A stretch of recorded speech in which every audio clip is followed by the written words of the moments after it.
Hello there, folks. My name is Spooks, and welcome back to another episode of Box Office Chat. This is the show where I break down the top 5 domestic box office results, see where each movie landed, and see how well each movie did. So let's get started. Number 5 was American Underdog, opening to 5.8 million this weekend domestically, and that total stays the same for the worldwide numbers, as it has not opened in any international markets as of yet. So this movie caught me by surprise, as if you remember from last week, I thought this movie wasn't going to crack the top 5 given the very little advertising or marketing that I saw for it.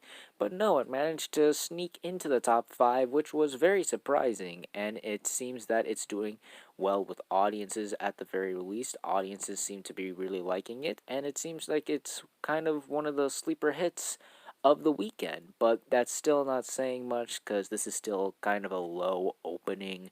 It barely made over 5 million, which honestly was the opening that I saw this movie was going to get. I just thought some of the holdovers from last weekend would do better than it, but clearly not. But this was about what I expected with the opening for this film, probably around the $5 million range. We'll see where this takes the film. Again, it could do very well. It could honestly become one of the biggest hits of the year. Who knows?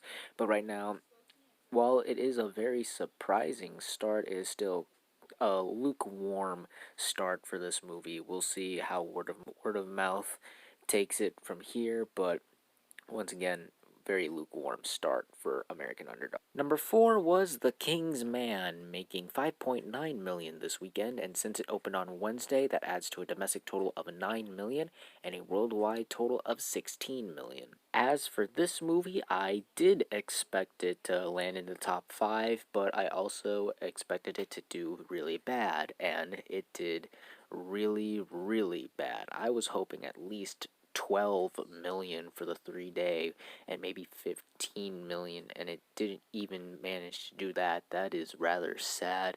I think there's a lot of contributing factors to this, but I think the biggest one is the amount of delays, because as I mentioned last week, this movie was supposed to come out last February, Valentine's Day, but because of skepticism, I assume, over Sonic the Hedgehog, apparently, they pushed it back numerous times because of that, and also, well, and that resulted in the movie being released here and dumping on Christmas weekend, and it made this much. And I think it's because that many people were just getting sick and tired of waiting for this movie. I think if it would have come out earlier in the year when it's other earlier release dates, it probably would have done better given the lack of competition and that it would finally be out. But no, since it's now finally out after these numerous delays, people just got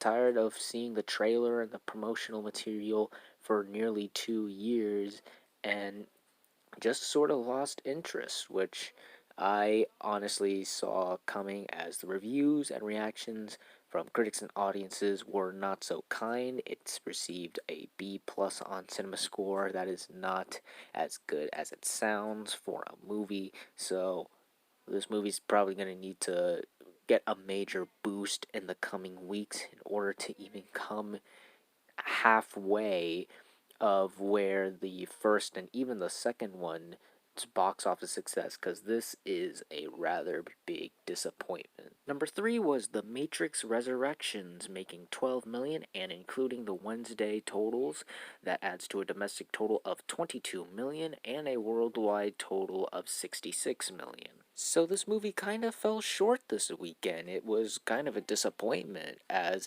I thought this movie would have done better, maybe given how well Dune did, and genuinely surprised everybody. I thought this one would have the same sort of surprise, but the opposite happened. So what happened here? I think it's because of the fact that there was still so much stiff competition for this movie to face off. It was a very crowded weekend at the movies, and it was Christmas, so many audiences were rather picky with their choices to see this weekend, so maybe that's why they got the shaft, especially since families typically go out to see movies, hence why you will see the top 2 spots being held by family films.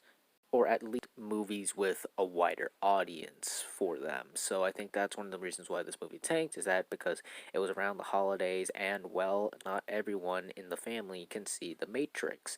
Another thing is that reactions for this movie were very mixed, not as bad as something like The King's Man, but it had a very divisive reaction. Some people really liked it, others didn't, and audiences especially were rather mixed. It received a B minus on cinema score, and that is definitely not something you want to see. It might be something you want to see on a report card at school, but when audiences are judging your movie, that is something that you do not want to see. So it'll be very interesting to see where this movie heads from here, as the word of mouth seems to be very mixed. Will it have a sharp drop off? Will it have a great drop off? A strong hold?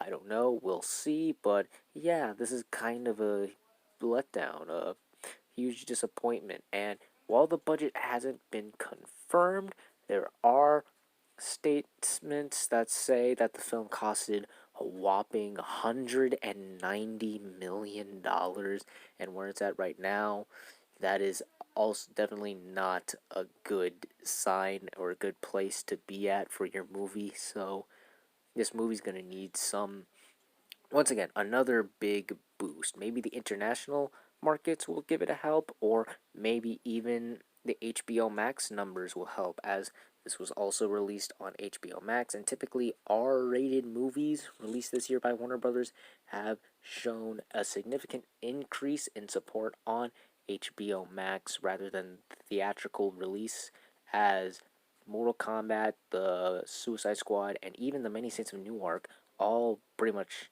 tanked at the box office.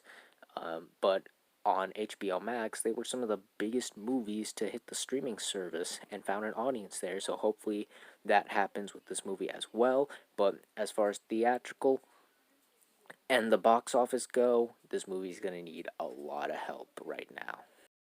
Number two, ironically enough, was Sing 2, making $22 million this weekend, and including the totals from earlier this weekend and the totals from the early access showings it held a month ago. That adds to a domestic total of $39 million and a worldwide total of $64 million. So this movie caught a lot of people by surprise. Many were expecting The Matrix to overthrow this movie easily and become the number two movie of the weekend, but it was actually vice versa. Sing 2 managed to overthrow The Matrix this weekend, and many were suspecting why or how this happened. Well, I believe the reason is pretty obvious. Once again, it is the holidays. People and many kids are on break right now celebrating the holidays, and so many families want to go see a movie, and not, once again, not every kid can go see The Matrix or even the movie we will talk about very soon. So they had this as a backup plan, and they went and supported it, as this is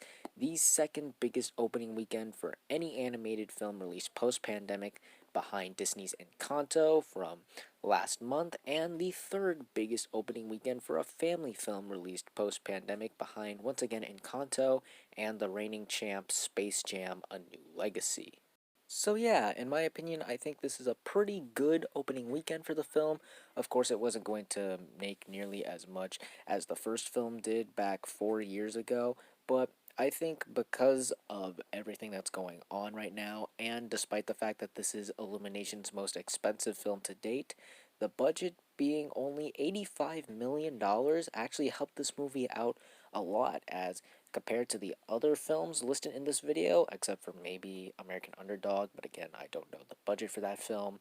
That was, once again, a huge help here, because it's already made a large portion of the budget back already worldwide. So I think this movie's gonna do pretty well in the long run. I think it's easily gonna become one of the bigger family films of the post-pandemic, maybe even surpass Space Jam: A New Legacy. We'll see if it can surpass Encanto, but right now things are looking pretty good for it. Word of mouth is stellar. While reviews were mixed by critics, audiences are loving it. It has an A plus on cinema score. That is fantastic.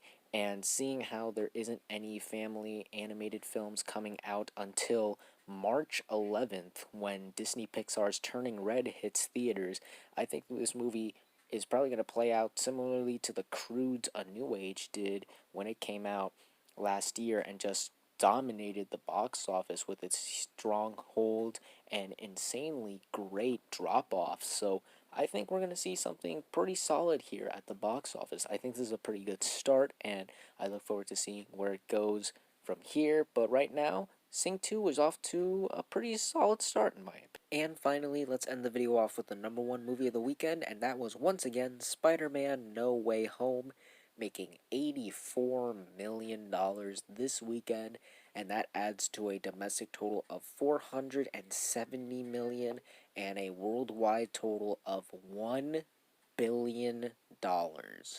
That's right, folks. This movie did it. This movie was the first movie since Star Wars The Rise of Skywalker to cross $1 billion worldwide. That is monumental. We've been waiting a long time for the moment to happen. After Fast and the Furious 9 did well, after No Time to Die did well, after Venom Let There Be Carnage and Dune and Shang-Chi, all these movies doing moderately well worldwide, and it's seeming like, well, these movies are doing good, we're probably not going to get to that total this year. This movie saying, basically, hold my beer, in a sense, is insane. This makes me very happy, and I'm sure this makes a lot of people very happy that this movie was able to do so in such a fast way, also in the height of a pandemic without being released in China as well. That is incredible. And domestically, it is also crushing it. Still the highest grossing movie of the year domestically, and guaranteed going to surpass 500 million domestically as well. I don't know what else to say here, except that did have a significant drop off from last weekend, but that was to be expected. No way was it going to have like a less than 50% drop off after that monumental opening weekend. And B, in the long run, where it's at right now, does that even really matter? It's still crushing it at the box office. It's still the only movie anyone is talking about and really excited to talk about and see. And all in all, another spectacular weekend for Spider-Man No Way Home. I tried to not fit in a pun in there, and I apologize. But yeah, this is a truly an awesome weekend for Spider-Man No Way Home. So once again, congratulations to everyone who worked on this movie. You really did bring back the movies.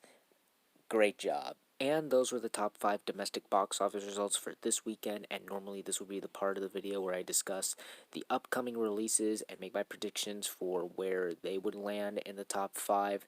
But as far as I know, there is nothing new or nothing getting a major wide release this weekend, and there's nothing hitting theaters to my knowledge, until the 355 hits theaters January 7th, so there's a possibility that there might not be a box office chat next week if nothing really affects the top 5 in any way.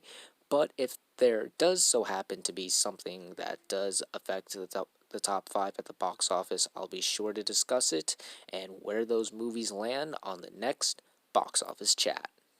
And that's going to do it for this week's episode of Box Office Chat. What did you guys think of the results? Were you satisfied, unsatisfied? Comment down below and let me know. If you like this video, hit the like button. If you like this channel, hit the subscribe button. Follow me on all the social media links right there. And until next time, guys, stay sharp.